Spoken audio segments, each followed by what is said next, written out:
Pessoal, vamos lá. Primeiro eu quero explicar para vocês o chilique do Malafaia no evento político que ele fez, Marcha para Jesus no Rio de Janeiro, que ele fez esse final de semana. Ninguém fala do dinheiro que se gasta com futebol. Ninguém fala do dinheiro que se gasta com bebida, que se gasta com cigarro, que se gasta na devassidão. Mas na hora que tu dá oferta, na hora que tu dá dízimo, meu irmão, você pode se preparar, o pau vai cantar. Então vamos lá, tá? Aqui na Folha de São Paulo, Marcha para Jesus reúne fiéis no centro do Rio e tem discurso político de Malafaia. Ora só, que novidade, eu estou absolutamente surpreso com isso. Aí tá aqui, pastor critica cristãos que votam em vagabundo e chama ao palco rival de Eduardo Paes. E qual é o pano de fundo dessa verdadeira batalha que o Malafaia luta lá no Rio de Janeiro? A questão é que tem um governador, que é o presidente do Tribunal de Justiça do Rio, né, o desembargador, Ricardo Couto, e ele está limpando a quadrilha, inclusive a quadrilha ligada ao Comando Vermelho, a quadrilha ligada ao bolsonarismo, que comandou o Rio de Janeiro nos últimos 8 anos. É isso que está acontecendo. É só ver as notícias sobre as demissões que ele faz na cúpula dos cargos, e o bolsonarismo queria novamente usar a máquina do Estado para fazer rachadinha, caixa 2, para financiar a própria eleição. Assim como ele fez em 2022, em que ele contratou 17 mil pessoas. Foi a maior rachadinha da história da humanidade. E o Lula falou sobre esse assunto com o desembargador, encontrou com o desembargador lá, o atual governador, e falou sobre isso. Você que não precisou pedir voto, cara. Você foi indicado. Eu nunca tinha te visto, governador. Mas quando começou esse processo, vai ter votação na Assembleia, vai ter... Eu falei, se a Assembleia indicar, vai vir o mesmo. Se a Assembleia tivesse que indicar, ia vir um miliciano para ser... Sabe? Então, deixa eu lhe falar uma coisa, aproveite. Essas coisas acontecem porque tem Deus. Aproveite. Aproveite esses 6 meses que você tem, ou 10 meses, aproveite. Faça o que muita gente não fez em 10 anos nesse estado. Bem, pessoal, o fato é que o Malafaia apoia esse grupo criminoso que administrou o Rio de Janeiro nos últimos 8 anos. Tá? Por isso que ele levou o pessoal lá no palco dele, fez aquele show grotesco. Vem aqui o Flávio, por favor. Vem aqui, por obséquio, o nosso ex-governador. Vem aqui, Sóstenes. Vamos fazer aqui uma oração aqui especial. Afasta esses homens corruptos que estão comandando, dirigindo, Senhor, o narcotráfico, o crime organizado, todo tipo de praga do inferno, seja repreendida do Brasil. E é aqui que você entende essa chuva de críticas hoje do bolsonarismo contra o governador Ricardo Couto. Tá? O Sóstenes soltou hoje, o estado do Rio de Janeiro tem um governador sem voto, que não respeita a Constituição, uma associação do presidente descondenado com Eduardo Paes, com Flávio Dino do STF. Mas para a esquerda a democracia é relativa, então para eles está tudo certo.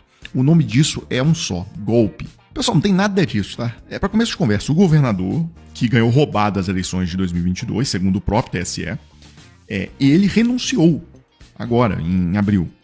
Bem, ele renunciando, quem assume? O vice. Só que o vice já tinha sido nomeado para o Tribunal de Contas do Rio de Janeiro, o TSE do Rio de Janeiro. Então, como não tem mais o vice, quem é o próximo na lista, segundo a Constituição? O presidente da Assembleia Legislativa do Rio de Janeiro, aquele antro de corrupção, casa do Flávio Bolsonaro, né, por 16 anos. O Flávio Bolsonaro é cria da Alerj, 16 anos lá fazendo rachadinha. Bem, chamaram o presidente da Alerj e, para surpresa de 0 pessoas, o cara era ligado ao Comando Vermelho, foi preso. Tá? E aí, uma vez que não tem mais o presidente da Alerj, chamaram o próximo da lista, que é o presidente do Tribunal de Justiça do Rio de Janeiro, que é esse Ricardo Couto. Então não tem golpe nenhum, tá tudo seguindo o trâmite da Constituição. E aí qual é a bagunça que os bolsonaristas criaram para conturbar a visão das pessoas e tal? É o seguinte, depois que Bacelar foi preso e foi convocado e nomeado governador do Rio, empossado governador do Rio, o presidente do TJ, o desembargador, aí depois disso a Assembleia Legislativa se reuniu novamente e elegeu um novo presidente, que é esse que tá na tela aí, o Douglas Ruas. E agora eles dizem que é o Douglas Ruas que tem que assumir. Aí o STF falou, não. O presidente do TJ já foi chamado governador. E corretamente, num ato legítimo, porque era ele mesmo na ordem, e agora ele é o governador. Não tem dessa de agora a Alerj elege um novo presidente e ele toma o lugar. Lula veio ao Rio e mais uma vez desrespeitou o nosso povo, fazendo ataques generalizados. Lula e o seu amigo Eduardo Paes não têm moral para dar lição ao Rio de Janeiro sobre o combate ao crime organizado. Então esse aí é o cara que o bolsonarismo quer emplacar governador esse ano. Né? Queriam emplacar agora, queriam tirar o desembargador para já poder usar a máquina na eleição agora. E o Lula e o Eduardo Paes não tem moral para falar de crime organizado, não. Quem tem é o seu grupo, senhor. O seu grupo está muito bem posicionado para falar de crime organizado. Essas são as amizades que Flávio Bolsonaro não quer que você lembre. Fala aqui, Bacelar, quero saber aqui.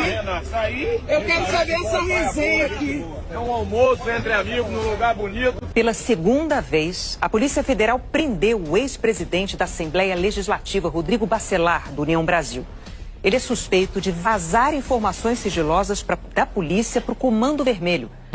TH Joias é acusado de negociar armas para o Comando Vermelho e chegou a nomear criminosos para cargos na Assembleia Legislativa. Um facilitador do crime que vestia terno e gravata. Tu entregou a medalha para Dentro do BEP, eu fui lá entregar dentro do BEP, porque eu acreditava nos caras. Em 2007, o gabinete de Flávio contratou a mulher de Adriano como assessora parlamentar. Em 2016, Flávio Bolsonaro contratou também a mãe de Adriano como assessora parlamentar. Então nós teríamos um governador vinculado ao Comando Vermelho no Rio de Janeiro. Isso é sério, assim, é importante a gente pontuar. Cláudio Castro ganha uma eleição fraudada em 22, né? Dito pelo Tribunal Superior Eleitoral.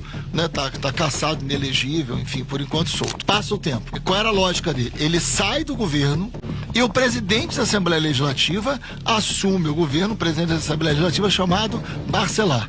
Assume o governo do Estado e se elege governador e se perpetua esse grupo. Por que esse projeto deu errado? Porque uma coisa chamada Polícia Federal prendeu o Bacelar por relações com o Comando Vermelho e corrupção. Então nós teríamos um governador vinculado ao Comando Vermelho no Rio de Janeiro. Pessoal, eu queria falar, só pra gente fechar o vídeo, falar de Mário Frias. Tá? Essa semana vai ser intensa, hein? Ele volta pro Brasil dia 25, né?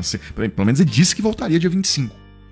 Dessa viagem ilegal que ele fez, tá? Ele não tinha autorização da presidência da Câmara para fazer, segundo o próprio Hugo Mota.